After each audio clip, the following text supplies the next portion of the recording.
మనుషులకు, ఆత్మ సంబంధమైన మనుషులకే దేవుడు దేవుడుగా ఉంటాడు.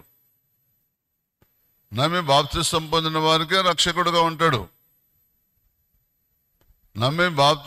నమ్మకుండా బాప్తిసం పొందిన వారికి భక్షకుడుగా ఉంటాడు. రక్షకుడు భక్షకుడు ఉంటాడు. యేసుప్రభు ఏమంటే తెలుసా, సెలవు వేయబడే ముందు, ఇదిగో ఈ లోకాధికారం వచ్చుచున్నాడు, వానికి నాకు ఏమి సంబంధం లేదంటాడు. తెలుసా, లోకంలో ఒక అధికారం ఉన్నాడు, అది యేసుదేవుని మార్గాలు నడిచే వారి మీదనే వాడు పనిచేయడు. ఇక యేసుదేవుని మార్గాలు నడవని వారందరి మీద ఈ లోకాధికారి పనిచేస్తాడు. అబ్బో, లోకాధికారి పెట్టే శ్రమలు కాదు, బాధలు కాదు, కష్టాలు కాదు. నేనైతే 36 ఏళ్ళకే నాకు అయిపోయింది నా పని.